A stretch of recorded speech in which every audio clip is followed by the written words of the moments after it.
Hey, it's me, James. That's Rich. We're going to give you a glimpse of our thoughts over the Summer League overreactions. Stay tuned.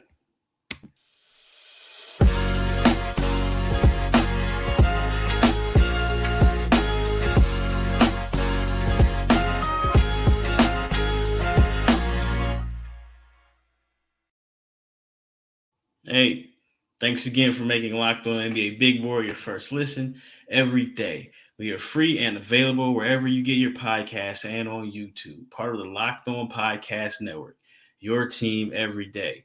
Today's episode is brought to you by FanDuel. Make every moment more. As playoffs wind down, the sports stop sporting like we want them to. But this summer, FanDuel is hooking up all customers with a boost or a bonus daily. That's right. There's something for everyone every day, all summer long. Visit fanduel.com to get started. So, today's episode is about the opening weekend of the Summer League, the NBA Summer League. We started off with the California Classic. We got teams like, two Sacramento teams out there. We got the Lakers, we got the Warriors, we got the Miami Heat, and we got the Chinese national team. So, this episode is called Summer Reactions, but it's going to be some overreaction. So, let's get right to it. Rich, take me down memory lane a month ago. How did you feel about Stephon Castle? I liked him. I mean, nothing has really changed for me, but I like him. I think the defense is going to pop, especially next to Wembanyama, and just realized I made a Greg Popovich pun there, but I think he's really going to highlight, just jump off the page on defense. The passing's there. The jump shot's always going to be far away. How they are able to hide that, who knows? I mean, when you have Wembanyama as the 5, and whoever the 4 ends up being on depending on the lineup, you can hide that a little bit. You can only afford one non-shooter in every lineup. If he's your non-shooter, you're probably okay.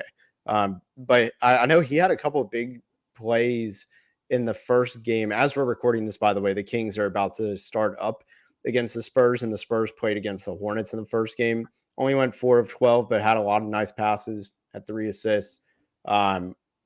But yeah, nothing obviously out of that one game has changed, but I do like what he brings as a playmaker.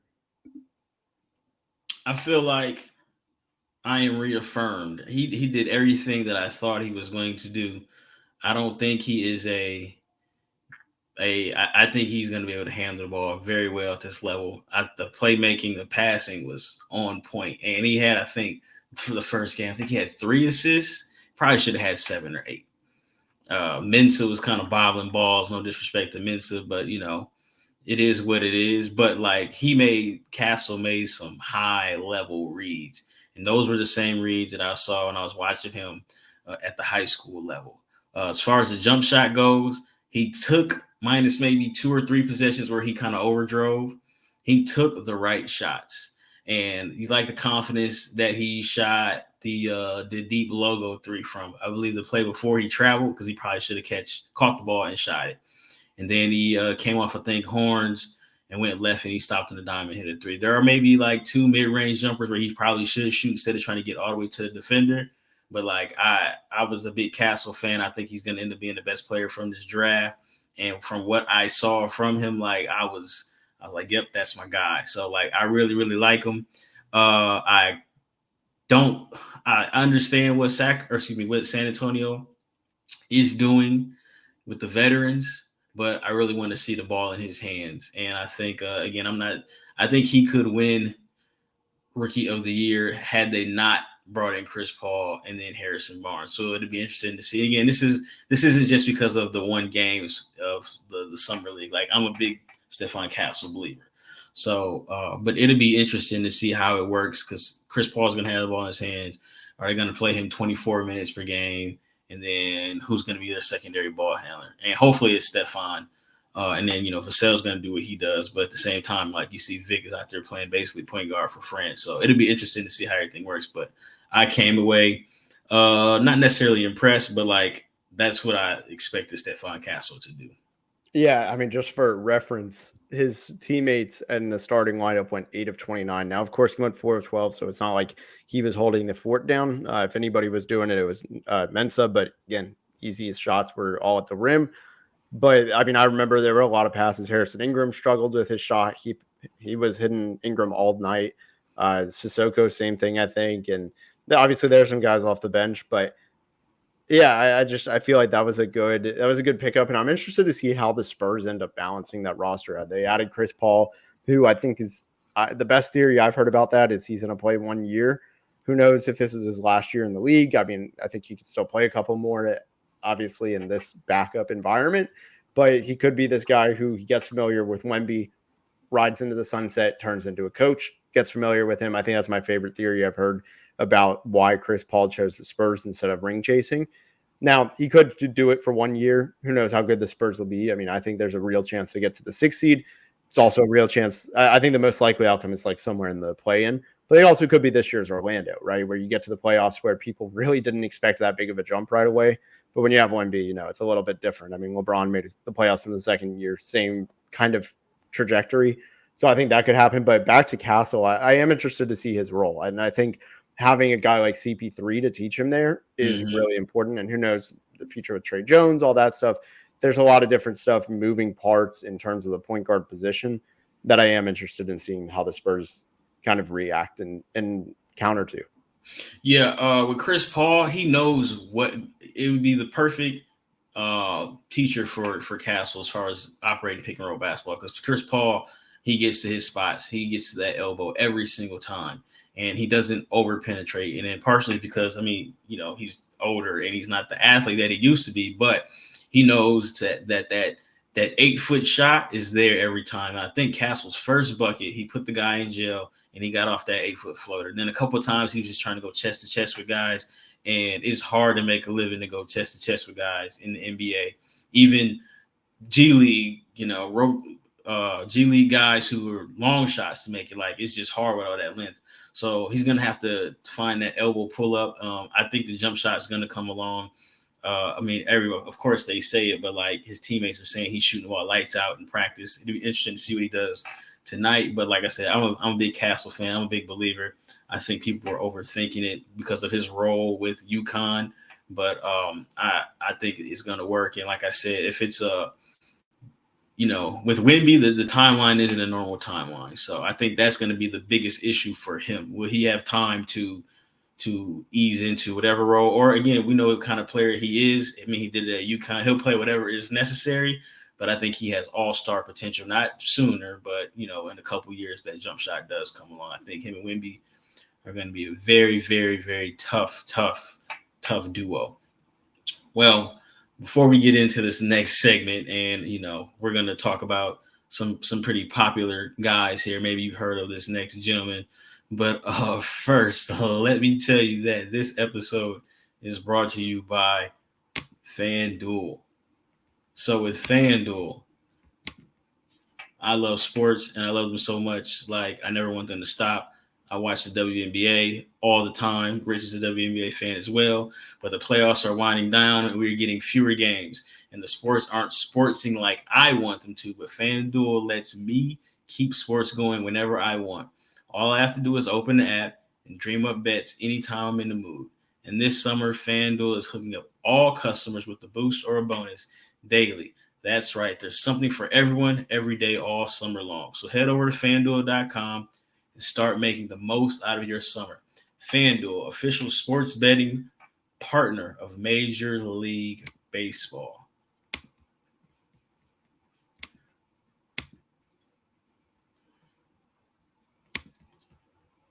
But before we get back to it, let me ask you a question. Are you watching Fox Sports or ESPN on your TV all day? Have to turn down the volume with all that shouting? Make the switch to Locked On Sports today, a free 24/7 sports streaming channel programmed for you every day to bring you the biggest stories without all the screaming. Locked On Sports today brings you can't-miss analysis, opinions, and news, streaming 24/7 on YouTube or the free Amazon Fire TV channels app, part of the Locked On Podcast Network. Your team every single day. All right. So before we took that break, I teased about a guy that maybe some of you have heard of. I think his father's pretty famous, but we got to talk about Bronny.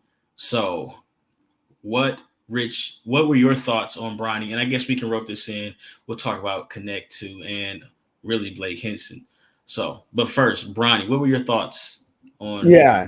Yeah. So for reference, in the game that happened today, which is Sunday, Bronny did not play. And honestly, it was probably for the better. Everybody was terrible that game. I think there was like Colin Castleton was the only efficient player. Everybody was really struggling. And in those kind of games, I think people don't look at the context. I mean, Maxwell Lewis went 0 of 8. Armel Traore, 2 of 8. Dalton Knecht, 3 of 11. Blake Hinson, 2 of 10. All of those difficult threes. But like, I mean, even Quincy Olivari, 0 of 6. Vincent Valerio Bodon, 2 of 8. Like, it was ridiculously inefficient, 25% shooting for the team. So it's very good that he didn't, because I think if there's one player that every single person on that is a basketball fan that has watched Summer League will overreact to, it's going to be Bronny. Because the second, if he dribbles with his left when he was supposed to dribble with his right, you bet that's going to get a lot of attention on social media. Like, it's that much of a microscope just right over his head. Now, that being said, in the first game, I do think he was rough, but I also have been on the show saying he wasn't ready for this role. I don't really care about what happens in Summer League. I know this is the summer overreactions, but like my whole thing is like, we are analyzing this. We're not necessarily just reacting. Like, we are trying to put it in perspective of what it means in the long run, and that's how we're reacting. But there are a lot of people who will obviously make sweeping generalizations that unfortunately have a big influence. My thing with Bronny, though, all that to be said, it's just don't judge him like he's a finished product. Obviously, he shouldn't be in this exact situation if he was a normal prospect. You got to kind of roll with the punches and see how things play out. But I think he's far away, and he's probably going to have to be in Summer League again next year. Nothing that's really happening, and that's not a knock on him. Most guys are. I mean, Walker Kessler's in Summer League right now. That's crazy. So like, but now that's a little bit obviously extreme, but like there are a lot of second, third. I mean, RJ Hampton is still in Summer League. Like, it's Kevin not. Knox Yeah, is a Summer like, League veteran. there's a lot of these guys, and there are guys that are actually have NBA pass. Colin Castleton, second year. Maxwell Lewis, these kind of guys who they didn't get much run. That's what they need. I would say if you're actually trying to analyze what's happening, just be patient. Who knows if he'll ever hit the upside, but like, don't judge him as a finished product. Yeah, my thing about Bronny is it works both ways, right? So if Bronny, the first like 4 points, 4 possessions, they were going at his head, right? And that just may have been the switches, or it could be like, hey man, we don't feel like you belong here. And like the people who don't like Bronny are gonna say, you see, he got dropped. And he got dropped by like a 25-year-old, but that's what comes with Summer League. But also, like Bronny got a steal, and it was a bad play, and it's like, you see the defensive prowess of Bronny. So it's like he's unfairly praised, unfairly criticized, and I think it's going to take time. And I respect him for even being in this position, because like if my father was a billionaire, I'm not trying to follow his footsteps in any means, especially when it comes to basketball. So he's out there hooping, but it's going to take time. Like you said, he's going to be a G League guy. He's going to be a Summer League guy probably again next year. And now, like, that's okay. We just need to be patient with who he is. But I don't have I'm not like pro Bronny, but I'm not anti Bronny. Like, I'm treating him like the 55th pick in the draft. So, but again, it's his name and it carries weight. But in all honesty, and again, this is a overreactions podcast. I am more disappointed not in Bronny, because I didn't have too much expectations for Bronny, but like Dalton Knecht has struggled in this setting. And what we do know he does well, which is catch and shoot, he is doing. But like, it's like what we talked about, and myself and Leif have talked about. I don't think he's going to be a scorer at this level. He's going to be a shooter at this level. And you're seeing that he's struggling to like create shots for himself in this level. And it's, again, overreaction. No, we don't think Summer League is going to translate, but like he's 23, right? So like at 23, you expect him to be better. Again, it's 2 games. the practice. You have no familiarity with your teammates. I get it, but he's struggled creating offense for himself. What have your thoughts been on Dalton Knecht? Yeah, and one last thing too is kind of like you said with like they're hunting him. I mean, that's how Lonzo Ball was when he Oh came yeah, in it was way worse. 2017. Every single like it comes with it, and it's the exact same thing, right? His dad Mm-hmm. hyped him up to be this great player, and like he was the number 2 pick. He said, "My son is better than whatever." Like he Steph said all Curry. those. But yeah, that's who it was. I knew it was something ridiculous, and like obviously he disappeared by the time Melo came in that regard, which was all Yeah. for the better. With Knecht, look, man, he's just missing shots. I don't think this is something to really worry about. We have 30, really, honestly, let's just go back to D1. We have 90 plus games, almost 100 games of him playing much high, like just high level, meaningful basketball. I'm going to take that sample size over these 2 games where he shot poorly. And also with Summer League, it's really important to note that you don't have any chemistry with any of these guys. You may be at practice 3 times, at the very most 3 times. So I'm not worried, especially for a guy who's going to be an off-ball threat. Doesn't bother me. So 2 things. Remind me to talk about chemistry in the next segment, but I'm not worried about Knecht because the things that they're asking him to do in the summer league, they're not going to ask him to do in October, November. Playoff Bron, space the floor. Those dribble handoffs that you get with Anthony Davis are going to be some of the easiest reads you could possibly make when you are put in that situation, right? Because Anthony Davis is going to set a good screen, and you're going to come off that handoff, and you're going to make good shots. I just thought that he would be able to be, again, it's super early, he would be more efficient. But again, catching and shooting, he's knocking all of those down. We're not worried about that. But I guess, we know Colin Castleton can play. And it'll be interesting to see what they do with his roster spot since they guaranteed Bronny's contract. But what are your thoughts on Blake Hinson out of Pittsburgh for the, when you become a Laker, man, that's all I see on my timeline is Blake Hinson. Who is this guy? Who is this guy? And it's like, man, that dude can shoot. But what are your thoughts on Blake Hinson? Yeah, I've seen Blake for a while. His game, God, the first one I was like, okay, this guy's a real prospect. And mind you, he's older. I think he's 24 years old. Mm-hmm. But the first game I saw of him this last year where I was like, okay, he's out of eligibility. This is a guy who might even be able to surpass Portsmouth, was against West Virginia. And that was one of my, like, if you've listened to the show before, I talk about the game a lot because that was a Carrington game I scouted and then he just popped out. He was extremely competitive, and I've heard he's extremely competitive as a whole. And you could really tell in this game, he was winning contested rebounds. He was just that like FU kind of shots that you take, where he wanted that. And then you go to the Duke game where he went 8 of 10. I think he hit the game winner, all of like 7 of 7 from 3, 24 points, 8 rebounds, and they upset Duke. And I'm pretty sure he hit the game winner or something, or it was like a big go ahead shot. And that was really what got him on the map. And he was at I want to say the G League camp. I don't think he made the combine, but he's a guy like, yeah, he's 2 of 10, but I mean, watch every one of those shots. He's coming off of the screen, going way over the top right or left because those defenses are coming out at him. I don't really care about the efficiency from the game today. I just feel like he is somebody where you got a 6'7" shooter. Let's not overthink it.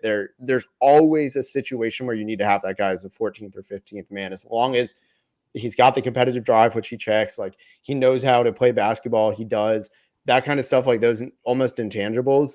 You kind of have to have him on the team. I think it's worth it minimum as a 2-way. Look, I was on, I was on a podcast with the Pittsburgh Gazette.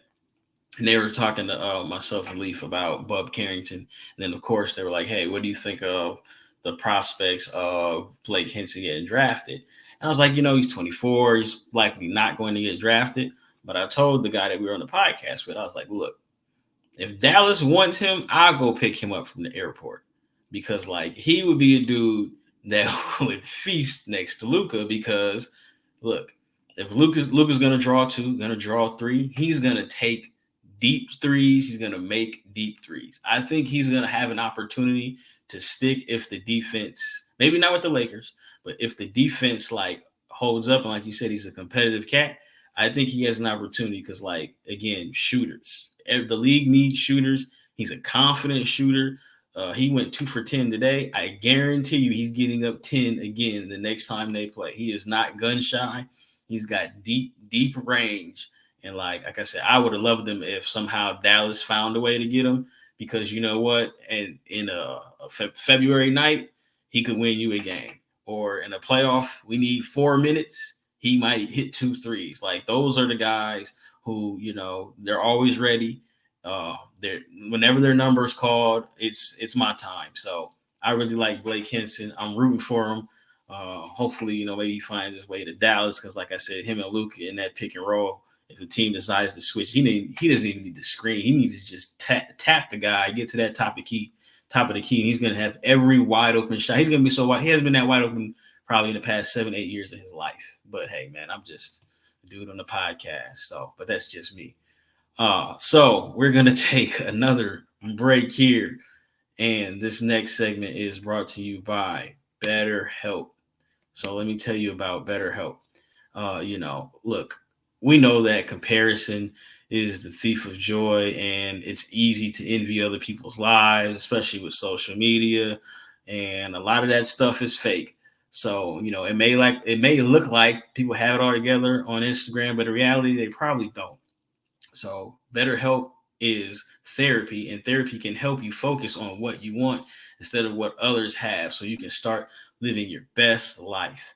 So let me tell you why BetterHelp is good. So like if you're thinking of starting therapy, you should really give BetterHelp a try.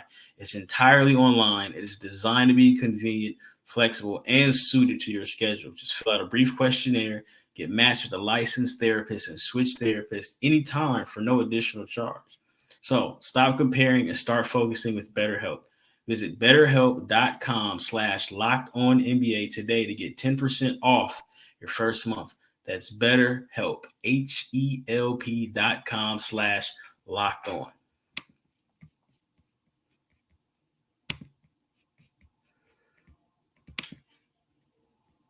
All right. Last segment. So we talked about chemistry and how these guys have no chemistry. I'm going to push back on you there in this. So yesterday, and this is perfect. I'm glad you're on the podcast today, Rich. You weren't the biggest Kel'el Ware fan, right? And again, these are overreactions. That's fine. Yesterday, Saturday, July 6th, Kel'el Ware, he struggled offensively. He was 5 of 12. Looked like he was trying to show that he had 3-point range and he was shooting some bricks. But he finished with 12 points, I think 5 rebounds. He blocked 5 shots. The defense looked very good. But today, July 7th, he was everywhere. And we talked about chemistry. Sometimes chemistry can be instantaneous, and that happens when you get a point guard like Isaiah Evans, right? Colorado State all-time leading scorer, I believe. Isaiah Stevens, excuse me. All-time leading scorer. I think he's the all-time leader in assists. He was finding Kel'el Ware today. And they had a 2-man game going. He got Kel'el Ware a lot of easy dunks, a lot of easy plays at the basket. And Kel'el Ware had 26, 11, and 3. And again, it's summer league. Do we expect him to put up 26 and 11? No. He's playing next to Bam. But I think he showed, for one, he's playing very good defense. He's protecting the rim. And he has, I know yesterday he missed some shots, but he has really good touch in the paint. Today he hit a turnaround Dirk shot again. That's something that you kind of want to tease. I don't think that's going to be something that he does all the time, but he really, really, really played well today. And again, a lot of that is because he had Isaiah Stevens, a great point guard, finding him. Guys were finding him, but I really like what Kel'el Ware does for Miami. I know you weren't as high on him, but you know what? Once you get that Spoelstra Miami seal of approval, it does change things. What are your thoughts on Kel'el Ware? Yeah, I'm trying to find the tweet I posted. When I saw the Heat were drafting him, I was like, well, my weird doubt. This is what I put. I said, my weird doubts are going to haunt me, aren't they? If the Heat love him, I'm willing to listen. And because my whole thing, the reason I was down on him was it never was like, I don't buy the jumper. Like if you've seen it in summer league, I think he had a nasty bank shot in today, but everything else has just been brutal. I think the misses have been bad, but that's not actually an issue because he can be still a very good player without a jump shot that's the one thing where I'm like, this is a weapon that it's cool that they're trying to develop, but it's so far away. I mean, if Bam Adebayo hasn't been shooting threes at a consistent rate yet, and fact check me if I'm wrong, but I know he shoots mid range, but Yes, all he's elbows. not out there stretching the floor to threes. I mean, yeah, 0.6 this year was a career high per game. So I don't think Ware's gonna ever be a shooter. Now, all that to be said, the reason I had him low was I wasn't sure about, you know, the attitude, the intel, the things like that I had heard were always terrible. And I was like, look, he's good. Will he stick around, and like once he gets his bag, will his attitude change? You know, who knows? I'm sure the Heat have vetted him out. And look, if Miami is willing to take a chance on you, you're probably okay.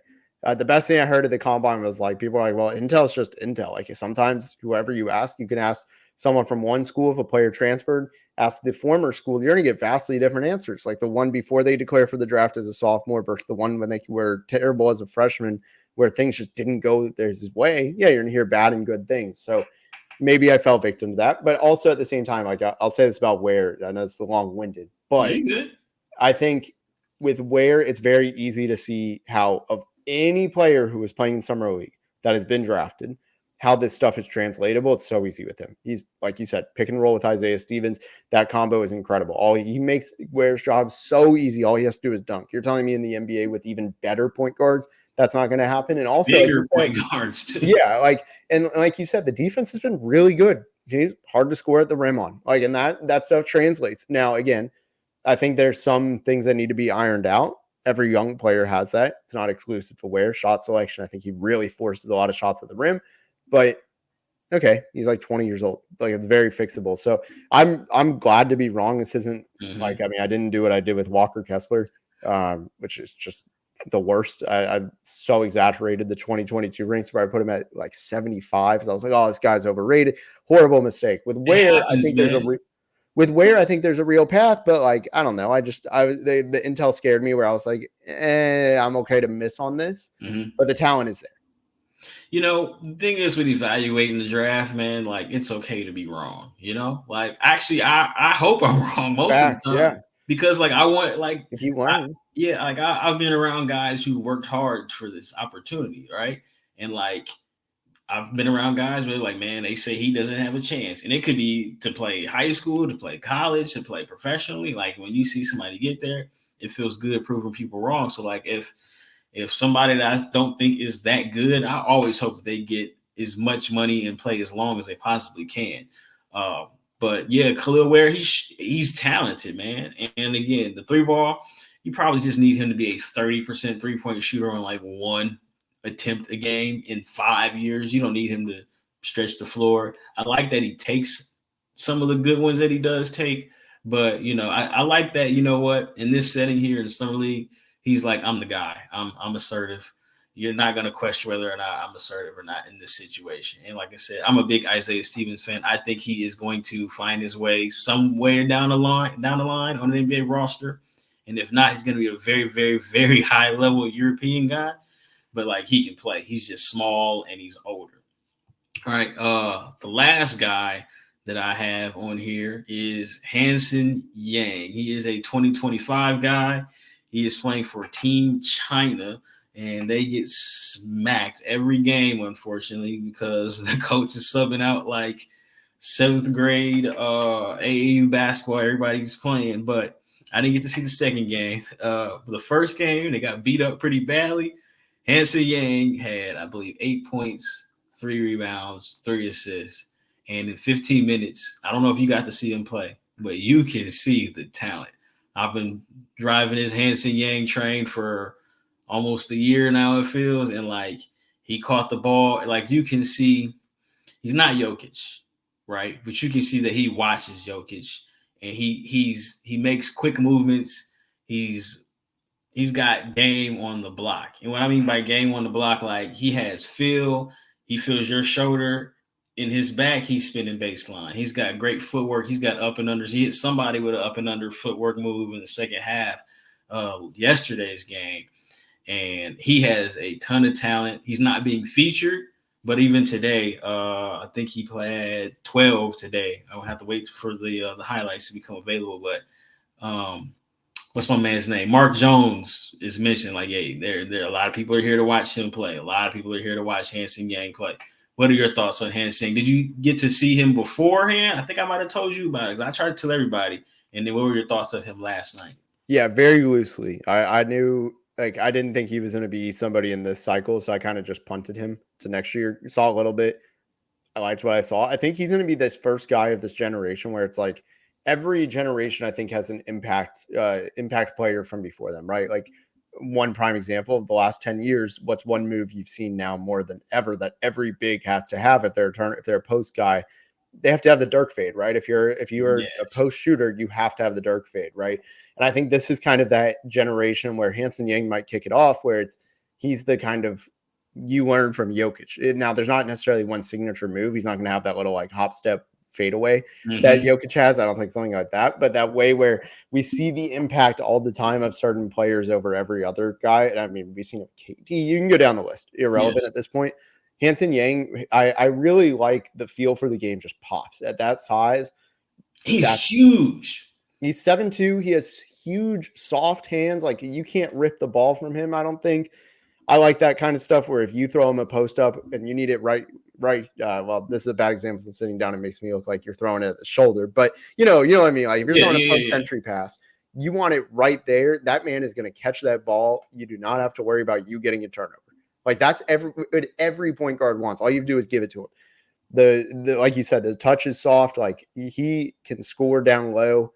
I'm interested to see what he does in terms of just how he is as a scorer. And also it is crazy because he only got 15, 16 minutes in a game. They got doubled up 101 to 50. Yeah, I don't know what they're doing out there. The last thing I'll say on it, I do think it's a really good move by the NBA to make this a dual kind of event where it's looking forward and backwards at the same time, where you're looking backwards at like, okay, this is what this draft class just produced, and then having a draft prospect in Summer League. It makes Summer League actually worth something rather than like a lot of people go to Summer League to see their rookies for the teams they support. Scouts go there also to just see, hey, who can be a hidden gem. Now it gives you a twofold thing where you can actually go and say, this is for next year, and these are guys that we could add to our G League, whatever your role is as a team. So I like that. Props to the NBA. Yeah, and they'll be in Vegas, Team China as well. But yeah, he just needs more touches, man. Like if they play through him. Matter of fact, I don't know if you saw them play Australia in a friendly.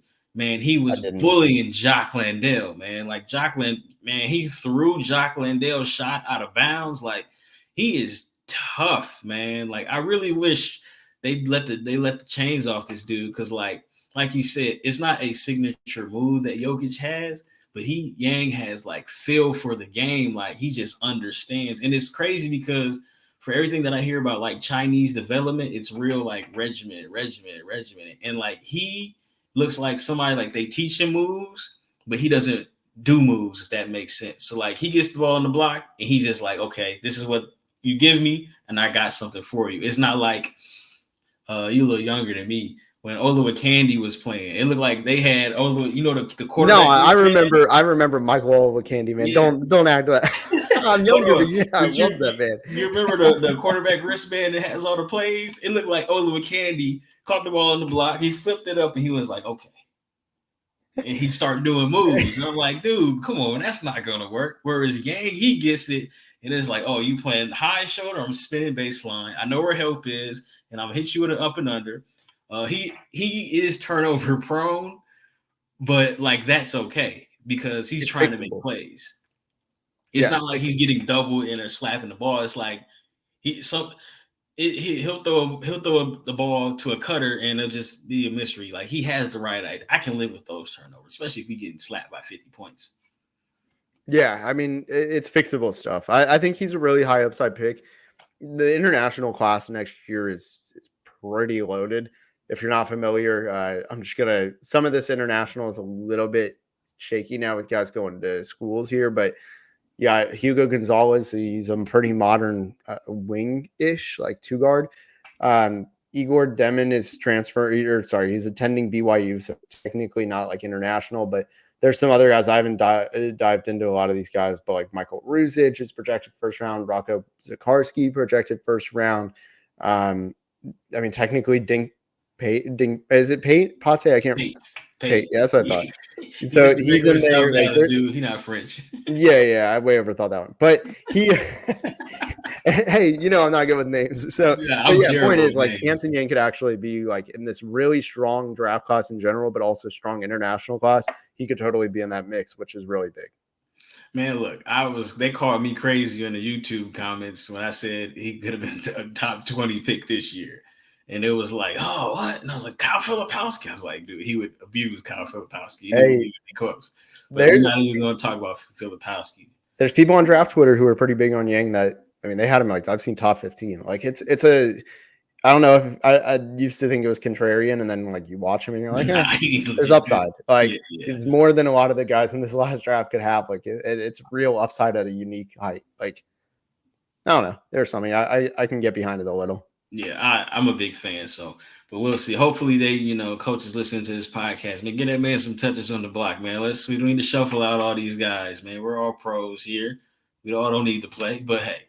So, look, before we go, let me tell you really quick, man, that Locked On has launched the first ever national sports 24/7 streaming channel on YouTube, and is now also available on the Amazon Fire TV and the free Fire TV channels app. Locked On Sports Today is here for you 24/7, covering the top stories of the day with local experts of Locked On, plus our national shows covering every league. Find Locked On Sports Today now available on the free Fire TV channels app. Well, hey, I'm James. That's Rich. We will probably see you tomorrow. We'll be discussing the Utah Summer League, which starts tomorrow, Monday, July 8th. My man Leif is out there. Maybe we'll get him on here reporting live.